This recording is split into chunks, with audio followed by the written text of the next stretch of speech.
घटना कहूँ सत कहले सती बिगड़े यहाँ आम गाँ गाँव ढंग था किंतु ता वास्तव में गणतंत्र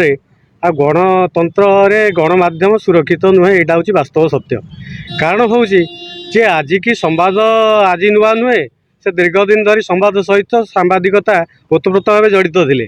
किंतु से प्रसंग 20 वर्षर प्रसंग को लेकिन वर्तमान सरकार जो भली भाव में गणतंत्र को हत्या करुच्ची निश्चित भाव निंदनीय घटना। यहाँ खाली भारत वर्ष नुह सारा विश्व में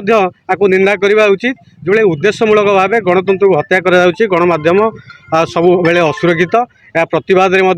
प्रत्येक जीव मानस को अनुरोध यार प्रतिवाद करने दरकार एवं ताकू दृढ़ जवाब दिगले सरकार निश्चित भाव निद भांग सरकार जो भावुची मु चाप प्रयोग कले गणमाध्यम मो इंगित चलो और निजे गोटे चैनल खोलिक जो भाई एवं गणतंत्र तो नुह रणतंत्र आड़ को मुहाइला यार निश्चित अवसान घटे बोली आशा कर। सचिव तो मुख्य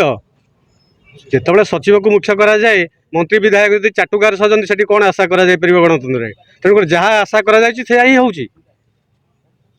सचिव को छाड़ी विकल्प बर्तमान सरकार ना जो से उद्देश्यमूलक भाव उद्देश्य प्रणोदित भाव ये कार्य करने बाध्य होती गणतंत्र संपूर्ण तो भुशुड़ी जाइए भुशुड़ी जीव ताकू किए रक्षा कर गणमाध्यम जो असुरक्षित निज सुरक्षा निज पाखे ना मालिक मैंने असुरक्षित संस्था असुरक्षित एवं उद्देश्यमूलक भाव जी प्रतिवाद कला ताकू उद्देश्यमूलक भाव चाप प्रयोग करने और विभिन्न तदंत आड़े गोटे लगाम लगेगा ताल तो गणतंत्र संपूर्ण भुशुड़ी जीव। बर्तमान गणमाध्यम गोटे संकटजनक स्थिति गति करुच्ची गणमाध्यम मालिक मैंने सुरक्षित नुहति गणमाध्यम प्रतिनिधि मैंने सुरक्षित नुहति ये गत काली बोधे जगतसिंहपुर जिले में जड़े कर्तव्यरत सांबादिक उपर आक्रमण होती विगत दिन मीडिया हाउस जे सरकार त्रुटि कौटी योजना बाटबणा होते लोकनचु को आणुच्च कि सरकार नजर को आणुच्च से आक्रोशर शिकार होती तार गोटे ज्वलंत उदाहरण होची अतीत ओटीवी उपर आक्रमण होता एवं संवाद भवन में आक्रमण 14 वर्ष तलर केस जदि एवं रिओपन हो ये होटा कि माने गणतंत्र पर आदौ शुभंकर नुहे सांबादिक एथपाई सांबादिक मानकर जो एकता नथिबाटा दायी आम सांबादिक भाई जन कर्तव्यरत से भीतर एकता ना मोर गोटे अनुरोध जे समस्ते एकजुट हूँ ये जो समस्या देखाई ये किसी नुह सबू समुदाय सांबादिक पाखे गोटे जीरो थरे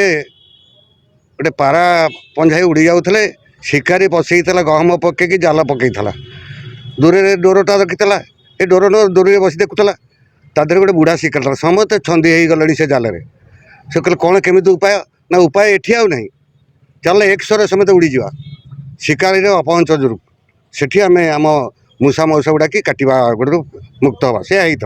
आज सेमता गोटे देखुं जो सरकार जड़े सचिव को जो सचिव ना किसी समालोचना लिखा गणमाध्यम जो हाथ खोलिकी लिखापी कि जो अधिकार तो से सचिव ना लिखला बेलू सरकार प्रतिक्रियाशील होती मुझे कथा कहूँ सरकार प्रतिक्रियाशील नहले कौन सरकारी संस्था कौ जगह रेड कर मोर गणमाध्यम समस्त प्रतिनिधि अनुरोध जिते संघ अच्छी प्रिंट मीडिया हो कि इलेक्ट्रोनिक्स मीडिया हो समस्त एकजुट हूँ से दिन से जो गप अच्छी सबू पारा एका बेल के जाल को धरी उड़ी चलीगले आम व्यवस्थार जो त्रुटिपूर्ण ये दिग रही ये व्यवस्था को आकाश में उड़ाई नहीं पलि पार। जय जगन्नाथ सबू सांबादिक पुणी अनुरोध करुच्ची समस्त एकजुट हूँ आउ समय ना बहु डेरी हो गला एमती व्यक्तिगत हिसाब से बहु सांबादिक निर्यातित अत्याचारित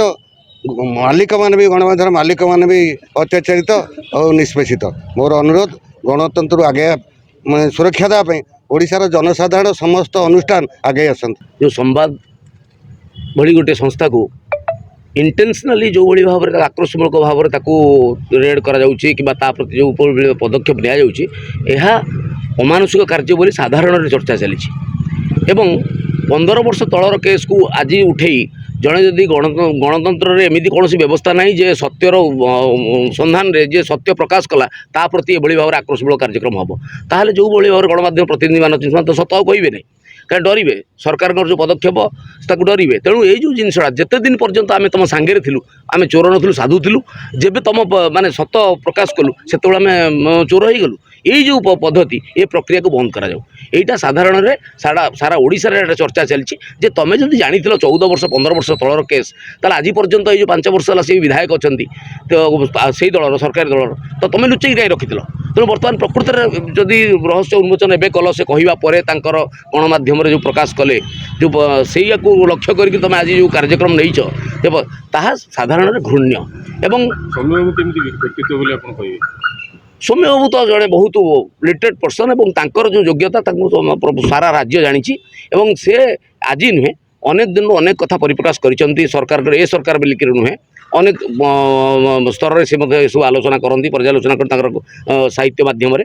ତ ତାକୁ ଏମାନେ ଯେଉଁ ଆକ୍ରୋଶମୂଳକ ଭାବେ ବର୍ତ୍ତମାନ ଯାହା କରିଛନ୍ତି ତାହା ପ୍ରକୃତରେ ନିନ୍ଦନୀୟ। ରମାବାବୁ ଦୁଃଖର ବିଷୟ ଆପଣ ବର୍ତ୍ତମାନ ଓଡ଼ିଶାରେ ଅଛନ୍ତି ଆଉ ଓଡ଼ିଶାରେ ଗଣତନ୍ତ୍ର ନାହିଁ ବୋଲି ଆପଣ ଜାଣିନାହାନ୍ତି ବୋଧେ। ଓଡ଼ିଶାରେ ବର୍ତ୍ତମାନ ନବୀନଙ୍କ ରାଜତନ୍ତ୍ର ଚାଲିଛି। ଏ ରାଜତନ୍ତ୍ରରେ ଯିଏ ବିରୋଧାଭାସ କରିବ ସେ ଦଣ୍ଡିତ ହେବ। ଏ ଗଣତାନ୍ତ୍ରିକ ସିଷ୍ଟମ୍ ନୁହଁ। ଯଦି ଗଣତନ୍ତ୍ର ଥାନ୍ତା ତାହେଲେ ଗଣତନ୍ତ୍ରର ଚତୁର୍ଥ ସ୍ତମ୍ଭ ଭାବରେ ସମ୍ବାଦର ସମ୍ପାଦକ ସୌମ୍ୟ ପଟ୍ଟନାୟକଙ୍କ ଉପରେ ଆକ୍ରୋଶମୂଳକ ଆକ୍ରମଣ ହେଇନଥାନ୍ତା। ମୁଁ କହିବାକୁ ଚାହେଁ ଯେତେବେଳେ ସୌମ୍ୟ ପଟ୍ଟନାୟକ ପୂର୍ବରୁ ଜାନକୀ ବାବୁଙ୍କ ଜ୍ୱାଇଁ ଥିଲେ ସେ କଂଗ୍ରେସ ସଂଗଠନରେ ଥିଲେ ବିଭିନ୍ନ ଭାବରେ ବିଭିନ୍ନ ଦଳ ପରିବର୍ତ୍ତନ କରିଛନ୍ତି ବିଭିନ୍ନ ସଂସ୍ଥା କରିଛନ୍ତି। ସେତେବେଳେ ବିଜେଡ଼ିର ସେ ଗେହ୍ଲାପୁର ଥିଲେ ଏବଂ ପରବର୍ତ୍ତୀ ପର୍ଯ୍ୟାୟରେ ଯେତେବେଳେ ନବନିର୍ମାଣ କୃଷକ ସଂଗଠନରେ ସୌମ୍ୟବାବୁ ଜଏନ୍ କଲେ ନବନିର୍ମାଣ କୃଷକ ସଂଗଠନକୁ ଭାଙ୍ଗି ଦେବା ପାଇଁ ସୁନ୍ଦର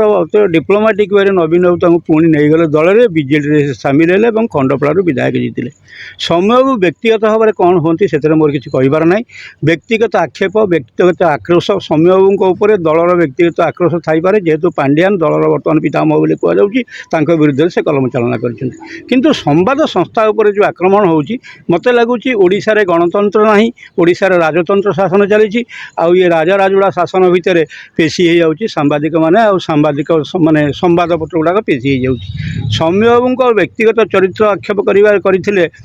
ବିଜେଡ଼ି ହୁଏତ ଭଲ ହେଇଥାନ୍ତା। ସୌମ୍ୟବାବୁଙ୍କ ଉପରେ ବ୍ୟକ୍ତିଗତ ଆକ୍ରୋଶ ରଖି ଯଦି ତାଙ୍କ ଉପରେ କିଛି ଶୃଙ୍ଖଳାଗତ କାର୍ଯ୍ୟାନୁଷ୍ଠାନ ଦଳ ତରଫରୁ ନିଆଯାଇଥାନ୍ତା ତାକୁ ଆମେ ବିରୋଧ କରିନଥାନ୍ତୁ। କିନ୍ତୁ ସମ୍ବାଦ ଭଳିଆ ଗୋଟେ ସମ୍ବାଦପତ୍ର ଏବଂ କନକ ଟିଭି ଏସବୁ ଉପରେ ଯେଉଁ ଆକ୍ରମଣ ହେଉଛି ଏଇଟା ଗଣତନ୍ତ୍ର ଶାସନର ମର୍ଯ୍ୟାଦା ନୁହଁ ଇଏ ହେଉଛି ରାଜତନ୍ତ୍ରର